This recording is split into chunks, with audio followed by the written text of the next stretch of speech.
Welcome to this video playing Kabel Torsk from Denmark. I've played him before. One game, one win. Yeah, so I could set up the Maroczy bind, which I really like. Yeah, I'll do that. It's just a good opening. I mean, I'd like to offer some variety of systems, but I cannot pass up to play probably my favorite opening for white. It's simply because I have such an enormous score with it. Never lost a tournament game in the Maroczy, and one I cannot count it. At least I don't remember losing a game. You tend to forget those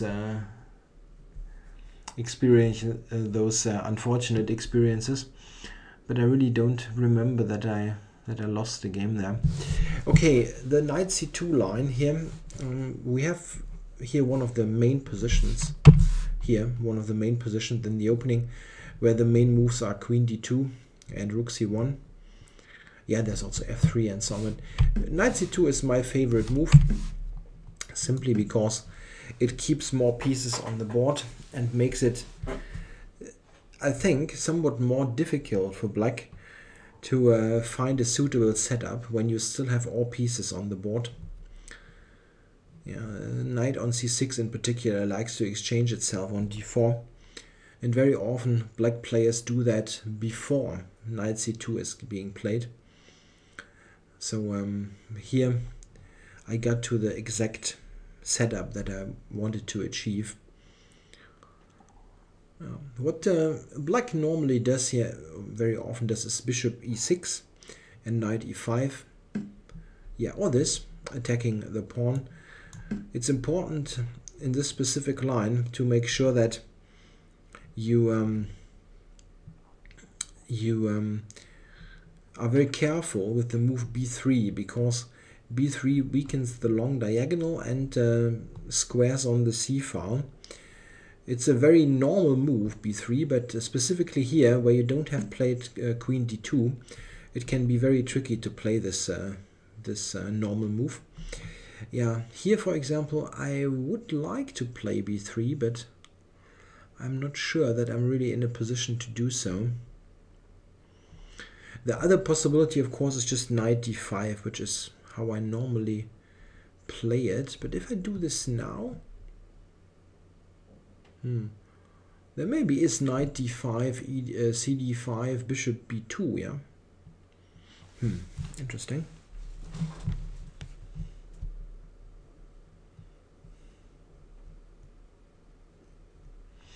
Okay, so let's think about the b3 move for a moment. The knight is on a5.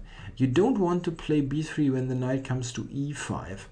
But in this particular position with the knight on e5, there's also queen a5 as an additional problem with the loose pieces here. a3 and c3 are, if I play b3, both pieces are hanging, or let's say are unprotected. And this is always a cause for concern, where you should double check and triple check that you don't do something stupid. But here it seems I can play b3, and probably I should do so. Knight d5, knight d5, cd5, bishop b2, yeah, it's really possible. d6. Okay, I can take on e6, bishop a3 takes on f7, and then this is misplaced, right? Okay, I really don't want to play b3, and this still seems okay. Knight d5, cd5, bishop b2, de6, bishop takes a3, I take on f7, probably rook takes, and then we have equal material. No, we don't. I'm pawn down. Okay. Welcome to the world of counting wrong. Okay. But still, one main point is that in this position the bishop is offside on a3, so this is still an interesting way to play. I really didn't notice that I'm that I'm sacrificing a pawn. Interesting. But as mentioned, it's not really terrible because he's okay. He's not doing this at all. His king side is very weakened. Okay, so I do this now because I think that here I can play on the c file with queen d2, rook c1, and possibly b4, which would yeah, just trap the knight. Yeah, b4, yeah. Even here, why not b4, trapping this piece?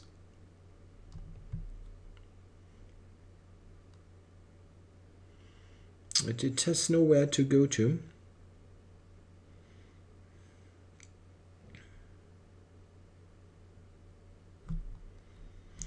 b4, bishop a1, queen a1, and I'm getting this piece. And they're threatening bishop h6. Yeah, that's very interesting. The other thing is, though, if I play a normal move like queen d2, how is he ever... I mean, then I'm threatening b4 under even more favorable circumstances. And the thing is, how does he ever get the knight from a5 back into play? A move like b6 is completely unplayable because it weakens the light squares so much. Yeah, that's really interesting. b4 is probably good, but it's not necessary. On b4 he might have rook c3 actually, attacking e3 and a3. Yeah, I don't like it. b4, I don't like it directly. Let's just do this. I mean, what is he doing now? I'm threatening now b4 under much more favorable circumstances. Not right away. There's bishop c3, but yeah, he's just in a tricky position anyway. I don't need to rush things here. The only possible counterplay would be f5.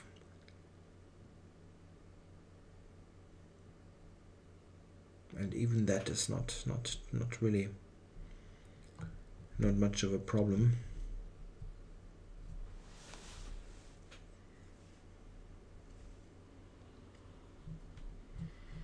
Yeah, my next move is rook c1, and then I'm threatening b4.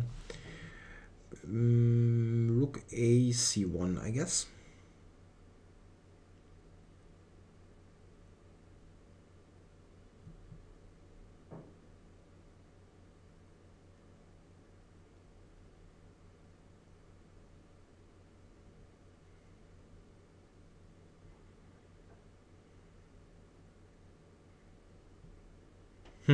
Yeah, that's a very difficult position for black. You don't have a simple way to get the knight back into play from a5. As mentioned, the b pawn, that's simply not possible to move. There are always ways to use this entry squares like c6, especially c6.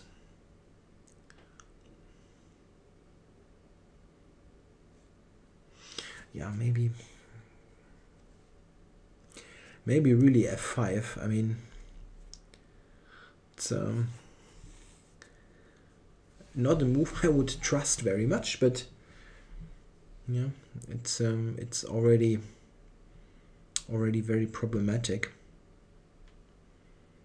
You can try knight e5, intending knight c4, but well, rook c1 is the next move anyway, controlling c4.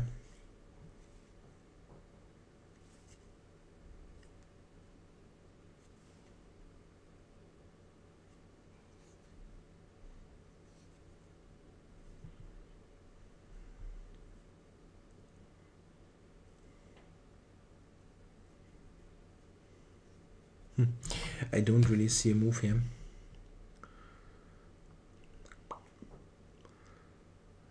Knight went knight c5, maybe knight c5 in some way. Yeah, he went for this strategically very undesirable move at the end. Okay, yeah, before this bishop c3. Yeah, this is just a blunder. So I need to go here. This is the right move, I guess. Yeah, and now, well, I'm not threatening to win the knight now anymore. It has b7, but what I am threatening is something like, let's say, b4, knight b7. Yeah, or he can play knight b7 straight away. And then getting at c6. This is a very problematic issue. So how to start? Knight b5 or I'd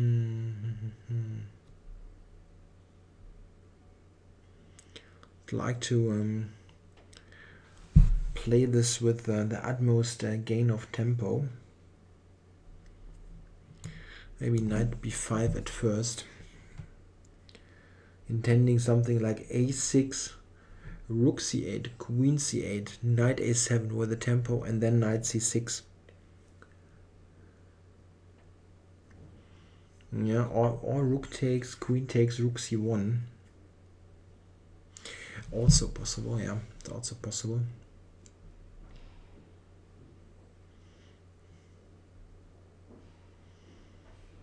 Yeah, an additional problem is that this knight on b7, I mean, this is a common theme in a number of openings. Knights in those fianchetto situations, knight on b7 especially, if white gets in b4, can be a very unfortunately placed piece. Yeah, it has nowhere to go simply. Okay, so he went for this, trying to secure at least c5. Let's consider taking and rook c1, or I can also start with a3. A3, maybe a4. I can take, play knight a7, c6. Yeah, come on. I really shouldn't waste lots of time. It's a good position in a number of ways, and shouldn't be too academic about that. Knight a7 to c6 here, or rook c1. Yeah, I guess rook c1. It's probably both good, but I'm not sure if putting the knight on c6 immediately is so beneficial.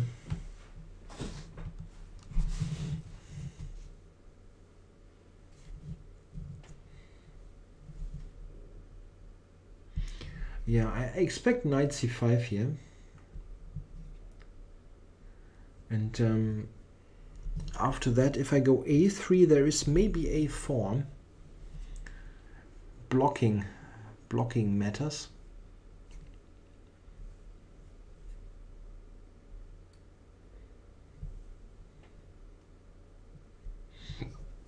Yeah, maybe I should play this in the slow fashion. b3, a3, b4. Getting in b4 is very useful, really. Taking away the blocking square on c5.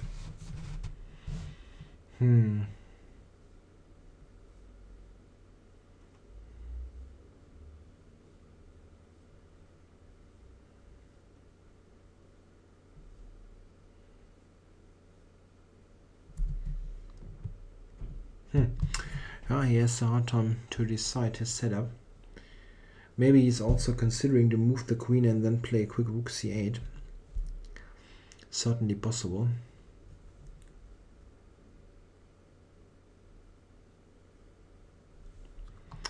But a move like queen b8, then knight d4 to c6 probably gains in strength quite a bit.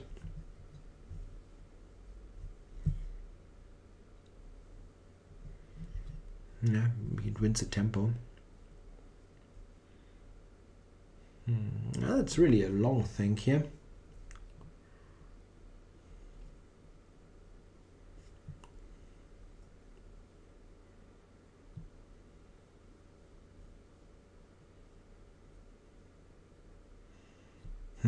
Okay.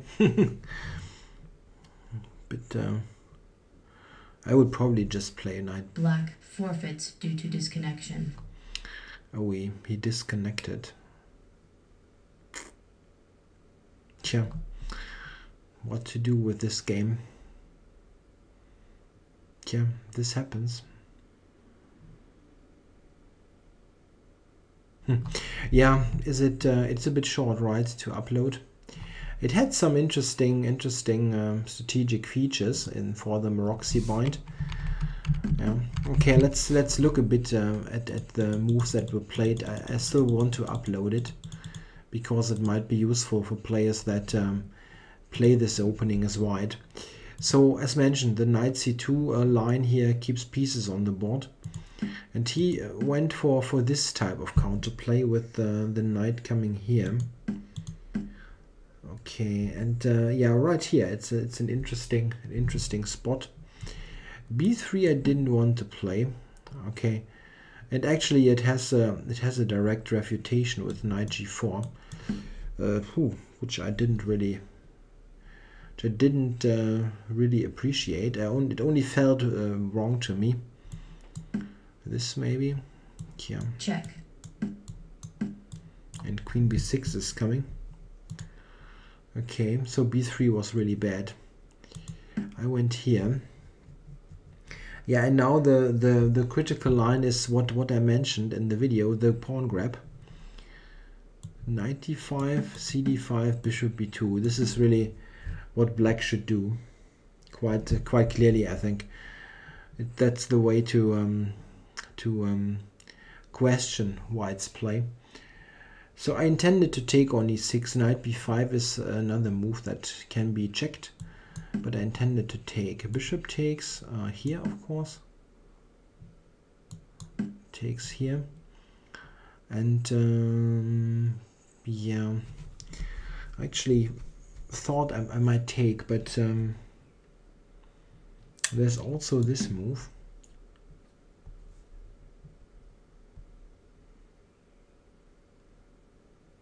Yeah, black is probably not in bad shape here.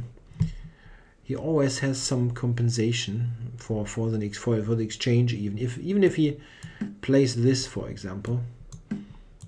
Something like this is not bad at all for black. He's got 2 pawns. He's got knight ideas. Yeah, I have this type of play. White is not worse, but black has probably decent enough play. Just went back a bit too much. And if I take it, rook takes. Do I have enough compensation here? This is what I initially thought, and I miscounted it. In my initial calculation, I thought that we have equal material. And with equal material, this position would be very good for white. But a pawn down. Maybe a computer wants to do this move and then f4, f5. Yeah, well, the king side is weakened, but I doubt that this is really a great pawn sacrifice. So maybe bishop h6 is better.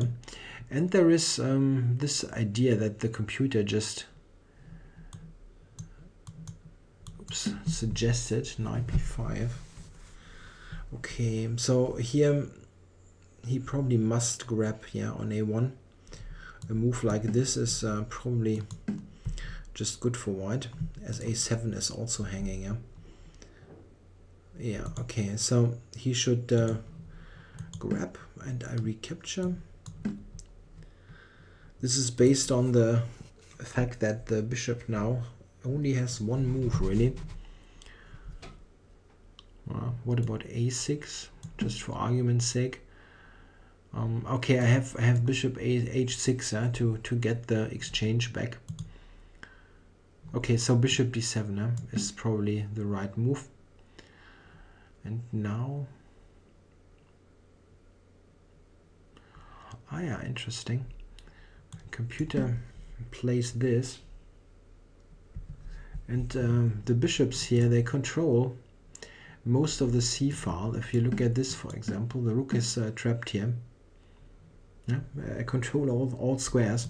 It can go here, but this runs into a pretty naughty self-pin, with this being attacked as well. Yeah, this is winning even for white. So he needs to maybe do this, returning the exchange. Yeah, and something like this is probably equal. Yeah, could have been very interesting. Well, he played this, and this, unfortunately, after the simple capture on d5, leads to this very unfortunate position of this knight being cut off. The computer here proposes the radical knight takes e4 and take here, giving white a substantial edge, but probably this kind of stuff is completely unplayable, right? Yeah, queen d2 with plus 2.3. Yeah, b6 is the only move to avoid immediate material loss. Yeah, and here you can argue. I mean, I played this rather quickly. This is the computer suggestion. Maybe this is even better, more forceful, keeping this on the board. Yeah. This is better. And then rook b1 with b4 coming. That's even stronger than my play. It both is very good, but that's probably a bit more forceful. Yeah, but there are many ways to play. Yeah, and here, well, I had expected knight b to c5, and from there you need to decide what to do.